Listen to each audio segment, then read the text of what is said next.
Hello बच्चों, स्वागत है आप सभी का एक बार फिर से मेरे यूट्यूब चैनल में। बच्चों, 9वीं क्लास का जो आज से क्वेश्चन पेपर स्टार्ट हो रहे हैं। 9th क्लास के पेपर आपके एमपी बोर्ड वालों के शुरू हो गए हैं, तो उसकी कड़ी में मैं हिंदी का पेपर आपके सामने सॉल्व करके प्रस्तुत कर रहा हूं। देखेंगे सबसे पहले बच्चों 2020-21 ये पूरा लिखा हुआ है, ये प्रारूप देख सकते हैं। ये पूरा शुरुआत करेंगे हम इसके ऑब्जेक्टिव क्वेश्चन से। तो सबसे पहले हम बात करें बच्चों, ये देखेंगे सबसे पहले, ये देखें सबसे पहला है निम्नलिखित में सही विकल्प चुनिए। तो इसमें देखें मैं डायरेक्ट उत्तर बताते जा रहा हूँ आप लोगों को बहुत अच्छे से लिख देना है, ठीक है। तो जैसे इसमें है, पहला है मेरे नाना पक्के खालिस्तान माने जाते थे, तो इसका उत्तर होगा बच्चों साहब। क्या माने जाते थे? साहब। फिर दूसरा है श्री कृष्ण के पिता कौन थे, तो इसका उत्तर है बच्चों नंद। तीसरा है मुँह की खाना का अर्थ क्या होगा? हार मानना। चौथा है पीपर पास सरिस मन डोला में कौन सा अलंकार होगा, तो इसमें होगा बच्चों उपमा अलंकार। देखें आपको लिख देना है बहुत अच्छे से, मैं आपको उत्तर बता दे रहा हूँ। फिर जानवरों में सबसे बुद्धिमान समझे जाने वाला प्राणी कौन सा है, तो ये होता है कुत्ता। फिर बारी आई बेटा दूसरे नंबर पे उचित शब्द में रिक्त स्थान की पूर्ति करने वाला। तो ये है पहला, जैसे नानी के मन में खालिस्तान की आज़ादी के प्रति जुनून था, तो इसमें उत्तर क्या होगा? देश की आज़ादी के प्रति। फिर वर्णों के सार्थक योग को खालिस्तान कहते क्या कहते हैं? शब्द कहते हैं। फिर चौपाई छंद खालिस्तान छंद है, कौन सा है? तो ये मात्रिक छंद है। फिर चौथा है मुक्ता फल का आशय, तो मुक्ता फल का आशय क्या है? मोती से है इसका आशय। फिर गद्य में व्याकरण का प्रयोग भी खालिस्तान से ग्रहण किया जा सकता है, कैसे? आसानी से ग्रहण किया जा सकता है। ये आ गया इसका उत्तर, कैसे? आसानी से। आगे देखेंगे अब हम प्रश्न तीसरा है, जो एक वाक्य में उत्तर लिखिए। एक वाक्य में उत्तर तो देखें, जैसे इसमें है रीढ़ की हड्डी एकांकी के रचनाकार का नाम, तो इनका नाम है बेटा जगदीश चंद्र माथुर। हम यहाँ अच्छे से लिख दे रहे हैं, जगदीश चंद्र माथुर। ये रीढ़ की हड्डी एकांकी के ये रचनाकार हैं, कौन? जगदीश चंद्र माथुर बेटा। फिर दूसरा है ज्ञान शब्द का विलोम, तो ज्ञान शब्द का विलोम क्या होगा? अज्ञान। क्या हो जाएगा बेटा? अज्ञान। ये तो पता ही है आपको। फिर महाकाव्य में कितने सर्ग होते हैं, तो महाकाव्य में बेटा 8 सर्ग होते हैं। महाकाव्य में कितने सर्ग होते हैं? 8 सर्ग होते हैं। फिर रसखान के आराध्य कौन थे, तो रसखान के आराध्य थे भगवान श्री कृष्ण। फिर है अगला, हिंदी साहित्य में उपन्यास सम्राट किसे कहते हैं, तो मुंशी प्रेमचंद्र। मुंशी प्रेमचंद्र कौन कहलाते हैं बेटा? हिंदी उपन्यास सम्राट के नाम से जाने जाते हैं। अब बारी आई सही जोड़ी की, तो चौथे का अपन देख लेंगे, मिला लेंगे सही जोड़ी। तो इसमें देखेंगे लेखिका के आगे आ जाएगा मृदुला गर्ग। लेखिका के आगे मृदुला गर्ग। इंद्र तो सुरपति। अद्भुत तो विस्मय। कबीरदास तो यहाँ आ जाएगा बीजक। फिर परसाई जी तो ये व्यंग लेखक, ठीक है। मिला लें आप लोग, लेखिका मृदुला गर्ग, इंद्र सुरपति, अद्भुत का विस्मय, कबीरदास का बीजक, परसाई जी के व्यंग लेखक। अब बारी आई सत्य सत्य की, तो सत्य सत्य में देख लें आप सत्य सत्य को कैसे करना है। तो पहला है, जैसे लेखिका की नानी झगड़ालू औरत थी, तो ये है बेटा असत्य है, वो झगड़ालू औरत नहीं थी, ममतामयी और करुणामयी थी, ठीक है। तो वो झगड़ालू औरत नहीं थी, तो ये होगा असत्य। फिर शब्द के आगे जुड़ने वाले शब्दांश उपसर्ग कहलाते, तो ये सत्य है। तो पहले वाले का क्या होगा? असत्य होगा, दूसरे का होगा सत्य। तीसरा, रस के 6 अंग होते हैं, तो नहीं भैया, रस के कितने अंग होते हैं? रस के 4 अंग होते हैं, स्थायी भाव, विभाव, अनुभाव और संचारी भाव, तो ये असत्य हो जाएगा। फिर कवि को कोयल से ईर्ष्या हो रही थी, सत्य है या असत्य? तो जी हाँ, सत्य बात है। फिर गद्य काव्य कविता पूर्ण गद्य रचना होती है, तो ये असत्य होगा। तो ये होगा यहाँ पे हमारे सत्य सत्य भी फिनिश। अब बारी आती है प्रश्नोत्तरों की। ये था बेटा 2-2 पर्यायवाची, तो माँ और भूमि। तो देखें यहाँ माँ का पर्यायवाची लिख दिया है जननी और माता, और भूमि का है धरा और वसुधा। धरा और वसुधा, ये है प्रश्न क्रमांक 6वें का उत्तर। आप लोग देख सकते हैं, ये पर्यायवाची कर दिए हैं। फिर इसके बाद आया था प्रश्न क्रमांक 7वां, निम्न चारित्रिक विशेषताओं पर वाक्य बनाइए, समझदार और दयालु। तो यहाँ पे आपको कोई पॉइंट लिख देना था, तो देखेंगे हम, जैसे यहाँ पहला है समझदार। समझदार पे बना दिए कि रमेश बहुत समझदार लड़का है। समझदार शब्द को लेकर के बनाना, तो ये बना दिए रमेश बहुत समझदार लड़का है। अब दयालु, तो दयालु पे बना दिए गौतम बुद्ध दयालु प्रवृत्ति के संत थे। गौतम बुद्ध दयालु प्रवृत्ति के संत थे। इसके बाद प्रश्न क्रमांक 8वां आ गया, वीर रस की परिभाषा या दोहा छंद। तो हमने यहाँ वीर रस आपके लिए करके दिखाए हैं, तो देखें वीर रस की ये है परिभाषा। क्या है वीर रस की परिभाषा? कि सहृदय के हृदय में स्थित उत्साह सहृदय के हृदय में स्थित उत्साह नामक स्थायी भाव का जब विभाव, अनुभाव तथा संचारी भाव से संयोग होता है तो वहाँ वीर रस होता है। क्या? सहृदय के हृदय में स्थित उत्साह नामक स्थायी भाव का जब विभाव, अनुभाव तथा संचारी भाव से संयोग होता है तो वहाँ वीर रस होता है। उदाहरण ये है, बुंदेले हर बोलों के मुँह हमने सुनी कहानी थी, खूब लड़ी मर्दानी वह तो झांसी वाली रानी थी। स्क्रीनशॉट ले लें आप लोग और इसको तैयार कर लीजिएगा बहुत अच्छे से। फिर हम अगले प्रश्न की ओर बढ़ते हैं। अगला प्रश्न है जो ज्ञान की आंधी मनुष्य के जीवन पर क्या प्रभाव डालती है, तो इसका उत्तर है बेटा ये लिखा हुआ है। ये है प्रश्न क्रमांक 9 का उत्तर। क्या है? ज्ञान की आंधी से मनुष्य मोह, माया, छल, कपट, लोभ आदि की भावना को त्याग देता है और उसका शरीर अत्यंत निर्मल हो जाता है। देख लें क्या लिखा है। ज्ञान की आंधी से मनुष्य मोह, माया, छल, कपट, लोभ आदि की भावना को त्याग देता है और उसका शरीर अत्यंत निर्मल हो जाता है। ये हो गया अगला प्रश्न। फिर इसके बाद हम अगले प्रश्न की ओर बढ़ते हैं। प्रश्न क्रमांक 10वां है, हथकड़ियों को गहना क्यों कहा गया है? तो बेटा हथकड़ियों को गहना इसलिए कहा गया है क्योंकि हथकड़ियाँ कवि के लिए बंधन नहीं हैं, वह स्वाधीनता सेनानी है। अपनी मातृभूमि की स्वतंत्रता के लिए आवाज़ उठाना जुर्म नहीं है। ये हो गया प्रश्न क्रमांक 10वें का उत्तर। अब प्रश्न क्रमांक 11वां था। क्या था? 11वां, सवैया छंद किसे कहते हैं या अनुप्रास अलंकार। तो हमने सवैया छंद हल किए हैं। क्या है? यह एक वार्णिक छंद होता है जिसमें 22 से 26 वर्ण होते हैं। इसमें भागण एवं सगण की 7 या 8 बार आवृत्ति होती है। क्या? यह एक वार्णिक छंद होता है, इसमें 22 से 26 वर्ण होते हैं। इसमें भागण एवं सगण की 7 या 8 बार आवृत्ति होती है। यह हो गया प्रश्न क्रमांक 11वां। इसके बाद हम प्रश्न 12वें की बात करेंगे। प्रश्न क्रमांक 12वां है, कवि को कोयल से ईर्ष्या क्यों हो रही है? तो कवि को कोयल से इस बात पर ईर्ष्या हो रही है कि कोयल हरे भरे वृक्ष की डाल पर रहती है। क्या रहती है? कोयल हरे भरे वृक्ष की डाल पर रहती है। उसके उड़ने फिरने के लिए संपूर्ण आसमान है, जबकि कवि एक छोटी सी 10 फुट लंबी चौड़ी काल कोठरी में एक कैदी का जीवन व्यतीत कर रहा है। ठीक है, ये हो गया प्रश्न क्रमांक 12वें का उत्तर। बच्चों वीडियो पसंद आए तो प्लीज़ वीडियो को एक लाइक कर देना और चैनल पर नए हैं तो चैनल को सब्सक्राइब भी ज़रूर कर लीजिएगा, क्योंकि आगे भी आप लोगों को इसी प्रकार से यहाँ पे पूरा पेपर सॉल्व करा के हम देने वाले हैं। आज का पेपर थोड़ा सा लेट हो गया क्योंकि 2 पेपर वायरल हो गए थे, इसलिए। अब बात आती है प्रश्न क्रमांक 13वें की कि रसखान ब्रज में क्यों जन्म लेना चाहते। तो कवि रसखान बार बार ब्रजभूमि में इसलिए जन्म लेना चाहते हैं क्योंकि वे कृष्ण के अनन्य भक्त हैं। कृष्ण ने ब्रजभूमि में तरह तरह की लीलाएं की थीं, जिनकी यादें अब भी वहाँ पर हैं। कवि इन यादों से जुड़ना चाहता है तथा श्री कृष्ण का सानिध्य पाना चाहते हैं। ये है पूरे प्रश्न का उत्तर। क्या? कवि रसखान बार बार ब्रजभूमि में इसलिए जन्म लेना चाहते हैं क्योंकि वे कृष्ण के अनन्य भक्त हैं।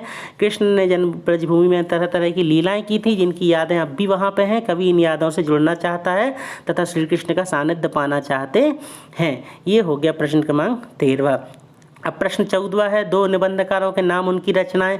तो देखें 2 निबंधकार पहले हैं भारतेंदु हरिश्चंद्र। भारतेंदु हरिश्चंद्र इनकी रचनाएं हैं। ईश्वर बड़ा विलक्षण है, ईश्वर बड़ा विलक्षण है। और इसके बाद दूसरे निबंधकार हैं प्रताप नारायण मिश्र। प्रताप नारायण मिश्र इनकी रचनाएं हैं बुढ़ापा, दांत एवं परीक्षा। ठीक है, बुढ़ापा, दांत एवं परीक्षा। देखिए हमने एक एक प्रश्न का उत्तर सॉल्व कर दिए हैं। आपको अगर कोई दूसरे प्रश्न का उत्तर चाहिए तो उसको आपको स्वयं ढूंढना पड़ेगा। हमने हर प्रश्न का आपको उत्तर एक एक करके दे दिए हैं। अब बारी आई प्रश्न क्रमांक 15वें की कि तिब्बत की महिलाओं वाला, कि तिब्बत की महिलाओं की क्या विशेषता थी। तो तिब्बत की महिलाएं पर्दा नहीं करती थीं, वे ईमानदारी से चाय बनाकर देती थीं, अपरिचित पर विश्वास करती थीं। ठीक है, तिब्बत की महिलाएं पर्दा नहीं करती थीं, वे ईमानदारी से चाय बनाकर देती थीं, अपरिचित पर विश्वास करती थीं। प्रश्न क्रमांक 16वां, प्रेमचंद्र की क्या विडंबना थी। ठीक है, तो प्रेमचंद्र की विडंबना यह थी, 16वें का उत्तर देखें आप। प्रेमचंद्र की विडंबना यह थी कि उनकी आर्थिक दशा बहुत कमज़ोर थी। वे परिवार का भरण पोषण बड़ी कठिनाई। ठीक है, क्या है? प्रेमचंद्र की विडंबना यह थी कि उनकी आर्थिक दशा बहुत कमज़ोर थी, वे परिवार का भरण पोषण बड़ी कठिनाई से करते थे। उनकी स्थिति का पता, वो मतलब इतने गरीब थे तो उनकी स्थिति का पता कैसे चलता था। उनकी स्थिति का पता उनके जूते, टोपी, चश्मे को देखकर पता लगाया जा सकता था, है ना। पता किया जा सकता था, ये देख सकते हैं, देखकर लगाया जा सकता था। प्रश्न क्रमांक आपका 16वें का उत्तर हो गया। अब प्रश्न क्रमांक जो 17वां है, 17वें में आप देखेंगे इसमें, वो अब अभी हम आपको बाद में कराएंगे। 18वां प्रश्न है यहाँ पे, मेरी दिनचर्या लिखनी है। तो देखें आप, दिनचर्या में 18वां प्रश्न था कि आपको अपनी दिनचर्या बतानी है। तो दिनचर्या के हिसाब से आप सुबह से रात तक की पूरी लिख दीजिए, जो भी है आपको लिखना। ये लिखे मैंने, जैसे कि हम सुबह उठते हैं, सुबह की ताज़ी हवा लेने के लिए, सुबह घूमने के बाद थोड़ा सा व्यायाम करता हूँ, और उसके बाद मैं रोज़ाना दूध पीता हूँ जिसमें शरीर में प्रोटीन और विटामिन की मात्रा भरपूर रहे। दूध पीने के बाद मैं रोज़ की तरह नाश्ता करके सुबह 10 बजे स्कूल के लिए निकल जाता हूँ। स्कूल में 5-6 घंटे पढ़ाई करके 4 बजे शाम को घर आ जाता हूँ। फिर हाथ मुंह धोकर दोस्तों के साथ थोड़ी देर खेलने चला जाता। मतलब आपको करना ये है कि अपनी दिनचर्या लिखनी है कि आप सुबह कितने बजे उठते हैं, फिर क्या करते, फिर क्या नहीं करते। ठीक है बेटा। 17वें प्रश्न का उत्तर आपको एक कहानी बनानी थी, वो आपको स्वयं बनानी है, मैंने नहीं बताई आपको। ठीक है। फिर आई बारी अगले प्रश्न की। प्रश्न क्रमांक 19वां, महाकाव्य एवं खंडकाव्य में अंतर। देख लें, ये लिखा हुआ है। महाकाव्य क्या होता है? महाकाव्य में जीवन का समग्र रूप से वर्णन किया जाता है। खंडकाव्य में जीवन की किसी एक घटना का अंकन किया जाता है। महाकाव्य विस्तृत होता है, खंडकाव्य संक्षिप्त होता है। महाकाव्य में पात्रों की संख्या अधिक होती है, खंडकाव्य में पात्रों की संख्या कम होती है। देख सकते हैं, पूरा लिखा हुआ है आपके सामने। यहाँ पे आपको उत्तर बतलाना था, तो मैंने उत्तर आपके सामने बता दिए हैं, स्पष्ट कर दिए हैं। आशा करता हूँ आप लोगों को बच्चों ये सब कुछ समझ में आ रहा होगा। जो प्रश्न क्रमांक